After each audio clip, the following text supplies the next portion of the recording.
शांति।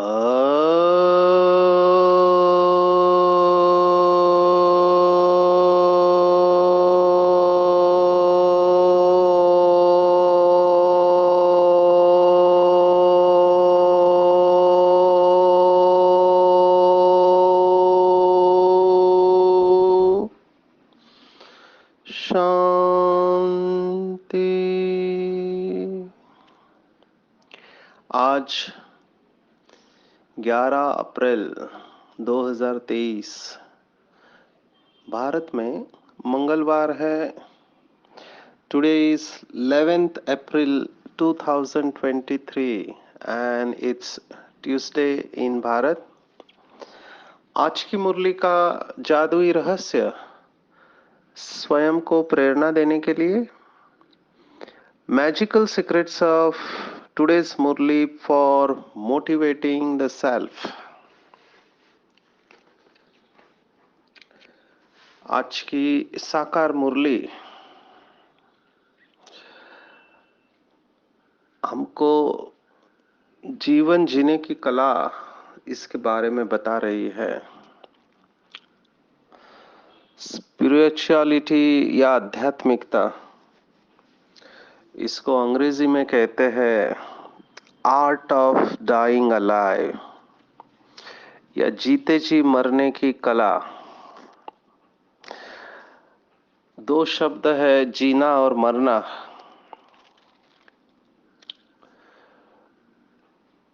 आम मनुष्य जीना चाहता है और अच्छी तरह से जीना चाहता है। मुझे यहाँ पर बशर नाम का एक उर्दू कवि है, शायर है, उसकी शायरी याद आ रही है। बहुत सुंदर लिखते हैं ये कवि। उसने कहा कि ख्वाहिशों के इस बाजार में तू क्या क्या कर रहा है बशर। वो अपने आप से बात कर रहा है कि ख्वाहिशों के इन बाजार में तुम क्या क्या कर रहे हो बशर। जितना तुम मर रहे हो उतना तो जीना भी नहीं है। जितना तुम मर रहे हो उतना तो जीना भी नहीं है। ये बहुत अच्छी शायरी है क्योंकि ये हमको फोकस पे लाती है कि what is my purpose of life. मैं क्या कर रहा हूं, क्या कर रहा हूं मैं। जितना मैं मर रहा हूं, वो कहते हैं कि रोज सुकून कमाने के लिए, मन की शांति के लिए कमाने निकल जाता हूं घर से। रोज सुकून कमाने के लिए घर से निकल जाता हूं, लेकिन सुकून नहीं मिलता है। सुकून कमाने के लिए अपना सुकून गवा बैठते हैं और इतनी कमाई कर लेते हैं कि ना अपने गमों को बेच पाते हैं, ना खुशी को खरीद पाते हैं। ये सब शायरी हमको क्या बताती है कि वर्तमान मनुष्य की अवस्था बताती है कि उसको जीवन की कला, जीवन जीने की कला, बैलेंस रखना और चलना, ये बहुत कठिन लगता है। मैं जब भी कंपनी में सेशन लेता हूं तो वो यही चाहते हैं कि वर्क लाइफ बैलेंस, हमको वर्क लाइफ बैलेंस के ऊपर बताओ। क्योंकि वर्क खींचता है तो फैमिली लाइफ की तरफ ध्यान कम होता है, फैमिली लाइफ खींचता है तो वर्क की तरफ ध्यान कम हो जाता है। दोनों तरफ खींचते हैं तो बैलेंस कैसे रखें। तो हम उनको यही बताते कि there is nothing like work life balance. ये विदेश से वर्ड आया है। वर्क लाइफ बैलेंस ये शब्द विदेश से आया है। विदेशी लोग बहुत अच्छे होते हैं मार्केटिंग में। कोई भी स्कीम एचआर को कैसे बेचना उनको बहुत अच्छी तरह से पता होता है। मैं उस सब्जेक्ट में नहीं जाऊंगा, लेकिन मेरा कहने का भाव यह है कि वही बातें हैं बेसिक, लेकिन नए शब्दों के साथ। वो अंग्रेजी में कहावत है old wine in new bottle, माना पुरानी शराब नए बोतल में लेके सर्व करते हैं। अभी मैं G20 में यही सवाल पूछा इंटेलेक्चुअल्स को कि आप आध्यात्मिकता आध्यात्मिकता कहते हो, स्पिरिचुअलिटी कहते हो, पर स्पिरिट के बारे में कौन बताता है? आत्मविश्वास हम कहते हैं, सेल्फ कॉन्फिडेंस, लेकिन सेल्फ के बारे में नॉलेज कहाँ है? और उसके बारे में बता ही नहीं जाता है। मैं सभी मेडिकल कॉलेज में जब भी सेशन लेता हूँ तो मैं कहता हूँ आप डिसेक्शन करते हैं फर्स्ट ईयर एमबीबीएस में, बॉडी को काटते हैं हम और देखते हैं शरीर में कहाँ कहाँ क्या है, लेकिन ये शरीर को काटने वाला कौन है? तो कहने का भाव है कि आत्मा का ज्ञान दिया ही नहीं जाता है। ये जो स्वास्थ्य की व्याख्या मेडिकल ने दी है तो उसमें फिजिकल, मेंटल और सोशल कंपोनेंट था। माना शारीरिक, मानसिक और सामाजिक, आध्यात्मिक वो डालना ही नहीं चाहते थे, लेकिन जैसे ही डेटा आने लगा, रिसर्च का डेटा, और बहुत सारे लीडिंग डॉक्टर बोलने लगे, तब उन्होंने वो स्पिरिचुअल कंपोनेंट ऐड किया। क्योंकि spirituality is different than religion. उनको पता है रिलीजन को डालेंगे तो लोग झगड़ा हो सकता है। कई सारे मेडिकल कॉलेज में या ऑफिसेस में मैं देखता हूँ, जब हम जाते हैं तो कहते हैं आपको दिया तो औरों को भी देना पड़ेगा, हम न्यूट्रल रहना पसंद करते हैं। तो वो साइंटिफिक डेटा चाहते हैं, क्योंकि धर्म के नाम पर बहुत कुछ होता है। पर अभी जैसे डेटा आ रहा है स्पिरिचुअलिटी के ऊपर, स्पिरिचुअलिटी को रिलीजन से अलग रखा हुआ है। आपको मैंने पहले भी बताया, हमारा विहासा नाम का कोर्स है। तो दादी जानकी ने जब देखा कि डॉक्टर्स, नर्सेस वो खुद थके हुए हैं, एग्जॉस्टेड है, वो कैसे पेशेंट को ठीक करेंगे, तो उनके लिए जो कोर्स बताया, तो दादी ने यही कहा कि आप लक्ष्य रखना कि इसमें आत्मा परमात्मा शब्द नहीं आए, क्योंकि लोग डिस्कनेक्ट हो जाते हैं आत्मा परमात्मा शब्द। भारत में तो मानते हैं, लेकिन विदेशों में वो इन चीजों से दूर रहते हैं। भारत में भी अभी ये आया है कि आत्मा बोलते ही अलग फाइल खुलती है, तो वैल्यूज को वो स्वीकार करते हैं। फिर हम, वही बात है कि अलग तरीके से प्रेजेंट करते हैं। हम मेडिटेशन बोलते हैं या विजुअलाइजेशन बोलते हैं, तब उनको वो लोग स्वीकार करते हैं, क्योंकि इसके ऊपर डेटा है, स्टडी है, साइंटिफिक बातों को स्वीकार करते हैं। तो ये सब बैकग्राउंड बताने का तरीका, कारण यही था क्योंकि आज बाबा ने स्पष्ट कहा है कि पहला पार्ट बहुत अच्छी तरह से पक्का करना है। बाबा ने आज भगवत गीता को याद किया है।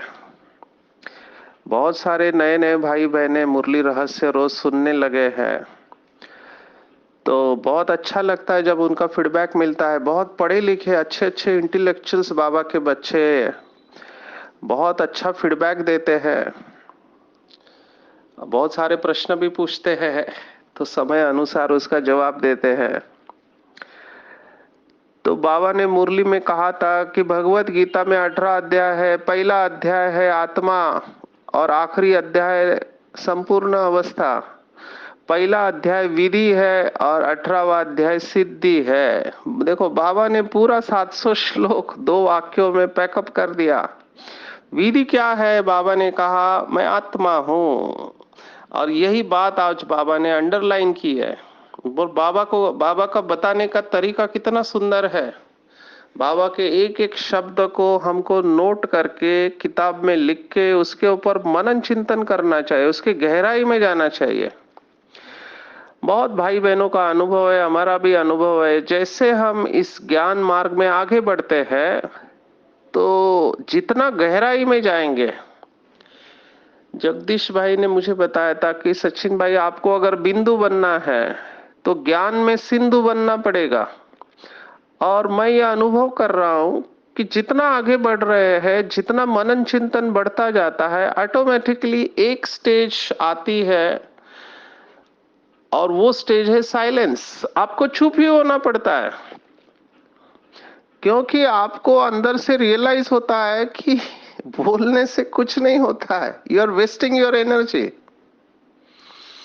ये समझ ये प्रज्ञा अंदर से डेवलप होने लगती है।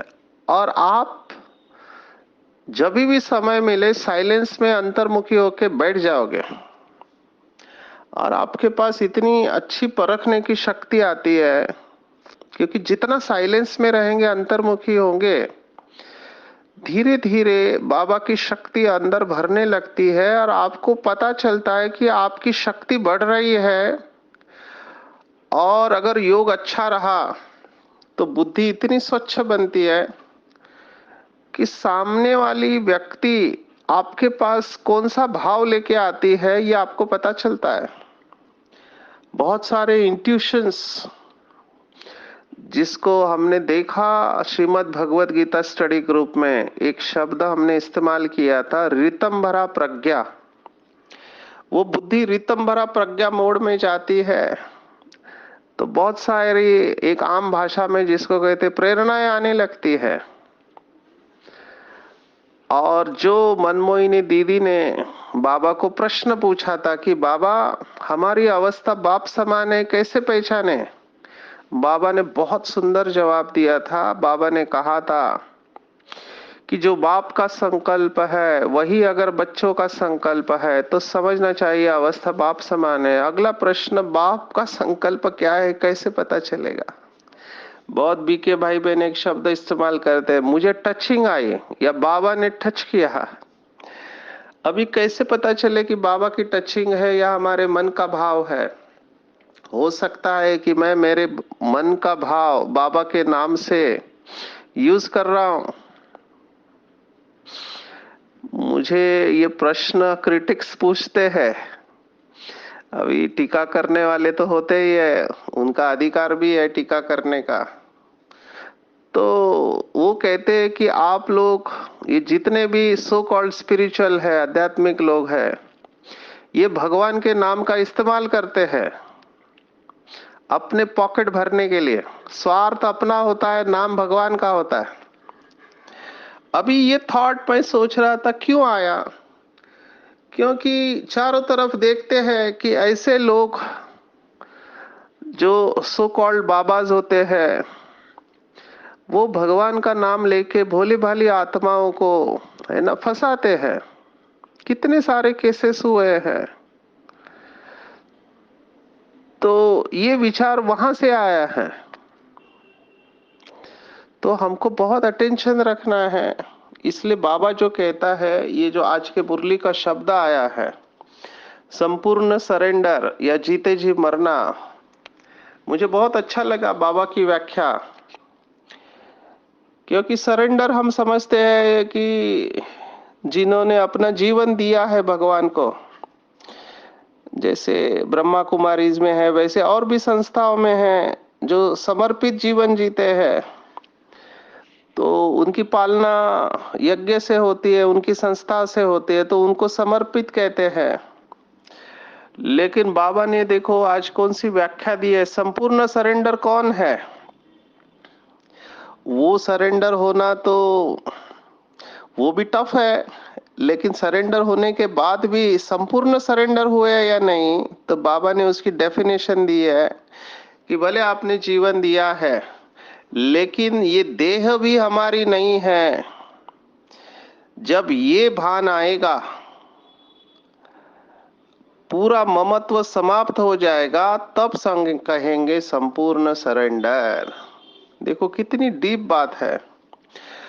तो ऐसा हो सकता है किसी ने भगवान को जीवन दिया है लेकिन वो संपूर्ण सरेंडर नहीं है, और जिसने समर्पित नहीं किया है, जो घर गृहस्थ में रहते हैं, बाल बच्चों को संभालते हैं, फैमिली के साथ रहते हैं, लेकिन वो संपूर्ण सरेंडर हो सकते हैं। शास्त्रों का उदाहरण है जनक, जो आज बाबा ने मुरली में याद किया है, और पूरी अष्टावक्र गीता इसके ऊपर है कि मेरा कुछ भी नहीं है, शरीर भी मेरा नहीं है।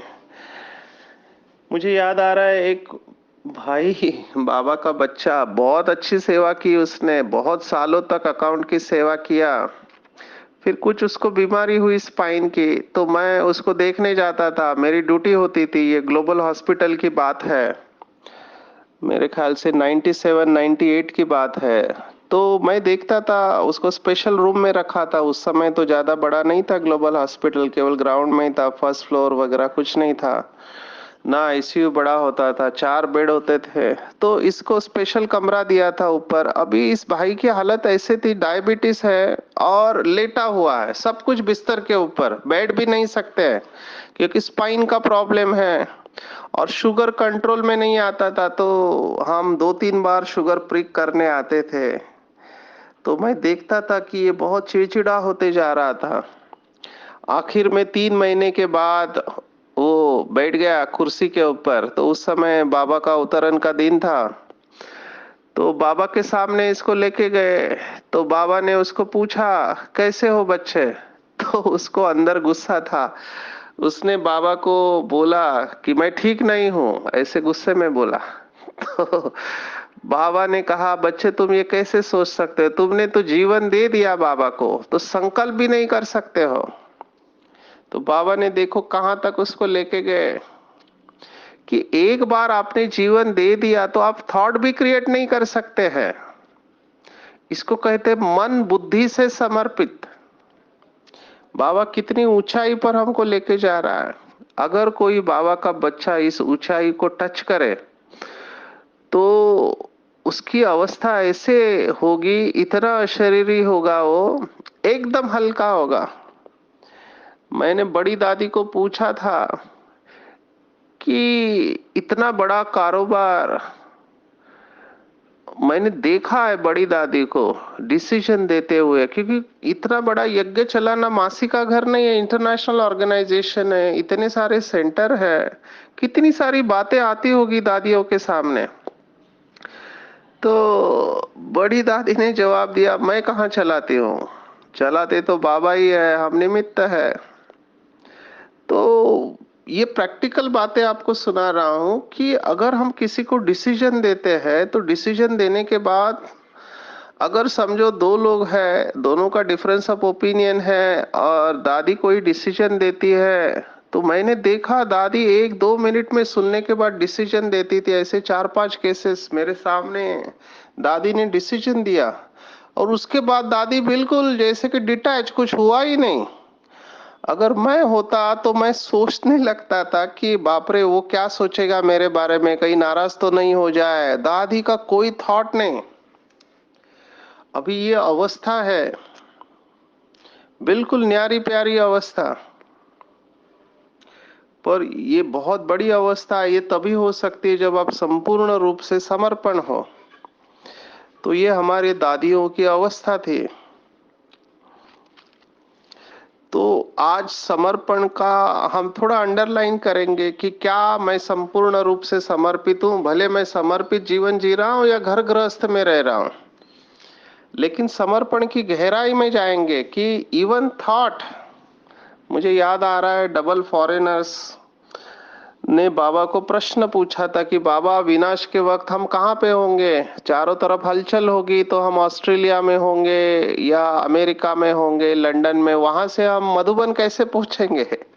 तो बाबा ने जवाब दिया था कि लास्ट में जिनकी बुद्धि की लाइन क्लियर होगी वो बाबा के पास अपने आप पहुंच जाएंगे। तो अगला प्रश्न, बुद्धि की लाइन क्लियर कैसे होगी? तो बाबा ने कहा, बहुत सुंदर जवाब, बाबा ने कहा जिनकी बुद्धि में निरंतर बाप की याद और बाप के द्वारा बताई गई बातें होगी उनकी बुद्धि की लाइन क्लियर होगी और उनको यथार्थ टचिंग मिलेगी समय पे।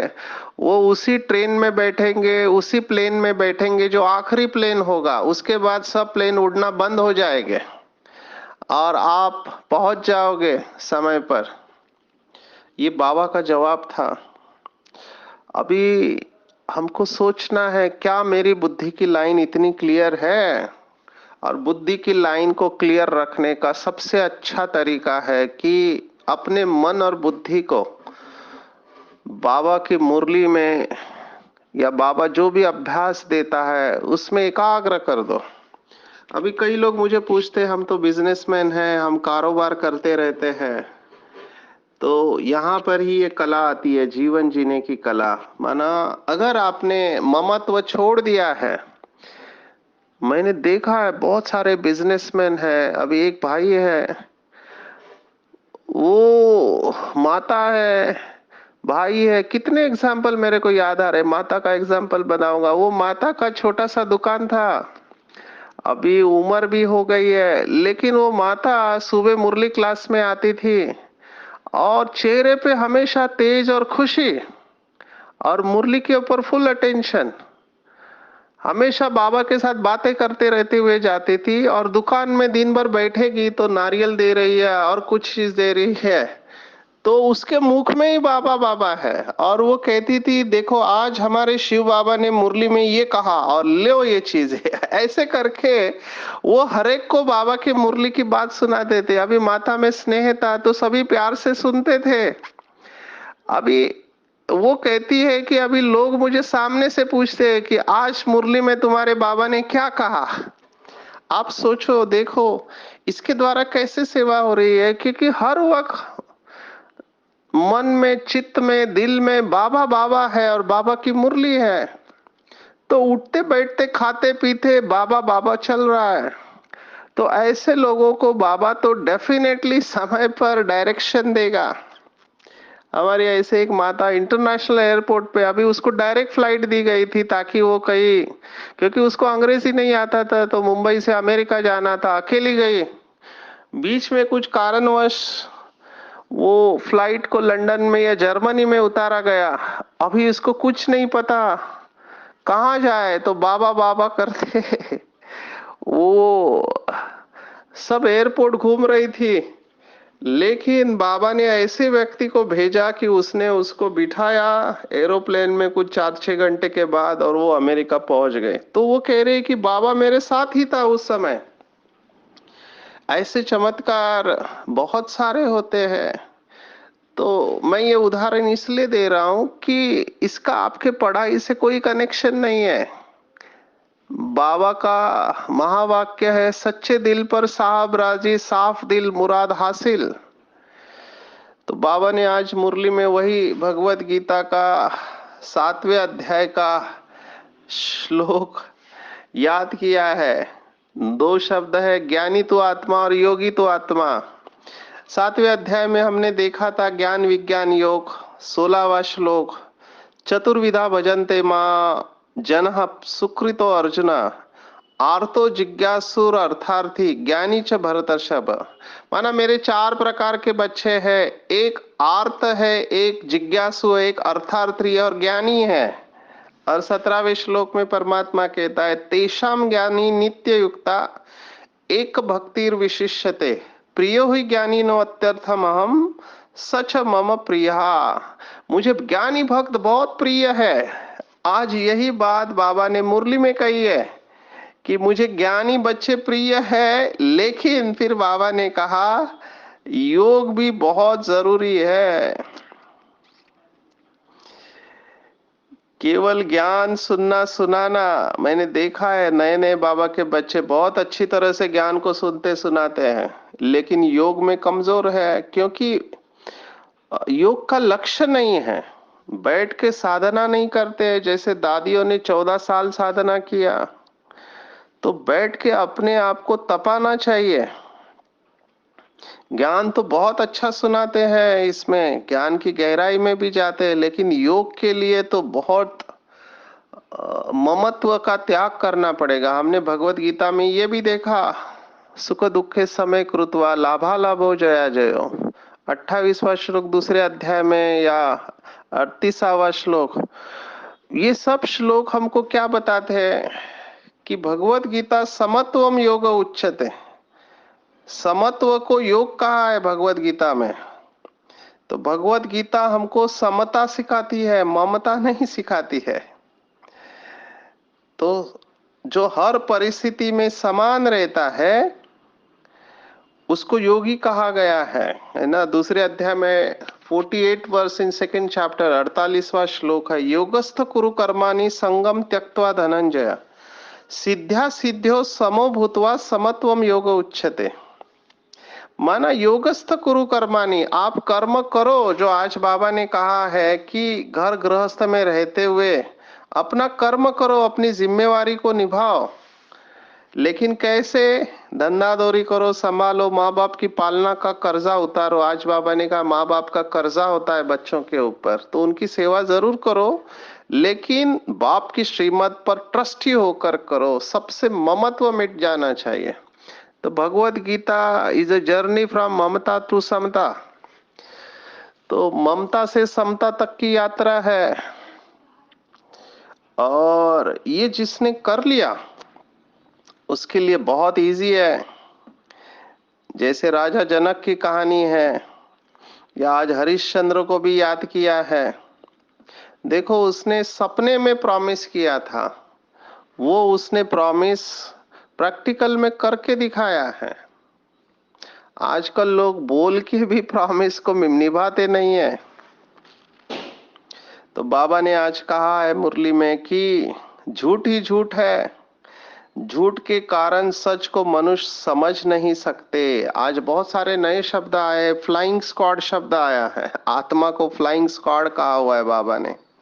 बहुत सुंदर शब्द है। आत्मा जैसा रॉकेट होता नहीं है। वो लोग ज्यादा से ज्यादा कहाँ जाएंगे? चांद मंगल पर, फिर उनका ईंधन खत्म होता है तो वापिस आते। आजकल ये सैटेलाइट के टुकड़े गिर रहे हैं, क्योंकि बहुत सारे सैटेलाइट है। अमेरिका को भी आज याद किया बाबा ने। अमेरिका बहुत साहूकार है, लेकिन उनको नहीं पता भारत कितना साहूकार था। One world, one religion, one sovereignty थी, एक भाषा, एक धर्म था। तो ये एकता, बाबा ने कहा यूनिटी इज स्ट्रेंथ। बाबा ने मुरली में कहा है ब्रह्मा कुमारी की प्रत्यक्षता, दो आधार, प्यूरिटी एंड यूनिटी। पवित्रता और एकता से ही बाबा प्रत्यक्ष होगा। तो धीरे धीरे ये एकता जा रही है। अनेक धर्म हुए, तो अभी फिर से वो आने वाला है। रिद्धि सिद्धि वालों से बहुत संभालना है। बाबा ने कहा जब सच निकलता है तो झूठ सामना करता है। तो आजकल ये बहुत हो गए हैं, तो बाबा के बच्चों को थोड़ा अटेंशन रखना चाहिए। बाबा के जितने भी नियम बने हुए हैं वो हमारी सेफ्टी के लिए बने हुए हैं। मैं इसमें ज्यादा टाइम नहीं देता हूँ। आते हैं वरदान के ऊपर। बाबा ने कहा कि बहुत सुंदर बात है, देखो इसको भी अगर सोचे, ये पूरा मुरली का सार होता है। तो जो दिल से बाबा के बच्चे एक बार भी मेरा बाबा कहते हैं, तो रहम के सागर बाप दादा बच्चों को रिटर्न में पदम गुना उसी रूहानी प्यार से देखते हैं। लेकिन ये दिल से शब्द बहुत अंडरलाइन करना है, क्योंकि कई लोग चालाकी करते हैं कि जब काम होता है तो बाबा के पास जाते हैं, है ना, फिर बाबा को ही बाबा की बातें याद दिलाते हैं। बाबा ने एक मुरली में कहा था, कई बच्चे बाबा को बाबा की बातें सुनाते, बाबा आप तो हो ना, आपने वायदा किया था कि आप बच्चों को संभालेंगे, आप बच्चों का ध्यान रखेंगे। तो बाबा को भी हंसने को आया। बाबा ने कहा तुम मुझे याद दिला रहे हो, माना ये समझ रहे हो कि मैं भूल गया हूँ। भूल जाते हैं हम बाबा को और याद बाबा को दिला रहे, तो ये चालाकी नहीं करनी है। बाबा ने चालाकी को कई बार पकड़ा है। कई बच्चे कहते हैं कि बाबा मेरी कोई इच्छा नहीं है, लेकिन अगर मिल जाए तो अच्छा है। तो जो ज्ञान का सागर है, पतित पावन है, उसके साथ साफ रहो, सच्चे रहो, दिल से मेरा बाबा कहो, तो बाबा रहम और स्नेह की दृष्टि से उन्हें सदा आगे बढ़ाते रहेंगे। और यही रूहानी मेरेपन की स्मृति समर्थी भरने का आशीर्वाद बन जाती है। मैं तो कहता हूँ राजयोग और कुछ नहीं है। राजयोग माना भगवान मेरा है, एक लाइन में भगवान मेरा है, लेकिन मेरेपन के एकदम गहराई में जाना चाहिए। जो नवधा भक्ति करने वाले होते हैं, आप सोचो, मैं हमेशा मुरलियों में कहता हूँ रहस्य में कि जो नवधा भक्ति करने वाले होते हैं वो सांसों सांस भगवान को याद रखने का लक्ष्य रखते हैं, है ना। वो माला जपते हैं, पता नहीं क्या क्या करते हैं, निरंतर उनका जाप चालू रहता है। तो वो जिन इष्ट देव की याद में इतना रहते, तो स्वयं वो इष्ट देव कितने याद में रहे होंगे, आप सोचो। तो हम सब बाबा के बच्चे ऐसे अष्ट और इष्ट हैं। लक्ष्य रखे ऊंचा कि हम ऐसे स्मृति स्वरूप रहे कि हमारी याद से भक्तों में भी इतनी शक्ति मिलती है। तो ऐसा सूक्ष्म स्नेह का संकल्प से हर बच्चे की बाबा पालना करते रहते हैं। और ऐसे जो बाबा के प्यारे बच्चे हैं उनका अन्य किसी भी व्यक्ति और वैभव से प्यार हो नहीं सकता है। तो आज की पूरी मुरली में हम याद रखेंगे कि मैं जीते जी मर चुका हूँ। दादी का स्लोगन मुझे याद आ रहा है, झुक झुक मर मर सीख सीख। हर बात में झुकना है, मरना है, सीखना है। और ये मरना ही बहुत टफ होता है, क्योंकि जब तक पूरी तरह से मरेंगे नहीं तब तक स्वर्ग में जा नहीं सकते हैं। पर ये मरना शरीर को खत्म करना नहीं है, पुरानी आदत और संस्कारों से मरना है। इसी को द्विजा, दूसरा जन्म कहा गया है, नया जन्म। तो हम आज पूरी दिन भर में 24 घंटे अटेंशन रखेंगे, पूरी रूप से मन और बुद्धि से भी समर्पित। बाबा मुझे जहां रखे, जैसे रखे, जो खिलाए जो पिलाए मुझे मंजूर है, मेरी कोई भी इच्छा नहीं, मुझे कुछ भी नहीं चाहिए। जब ऐसे संपूर्ण सरेंडर होंगे तभी बाबा के दिल तख्त नशीन बन पाएंगे। अच्छा, ओम शांति।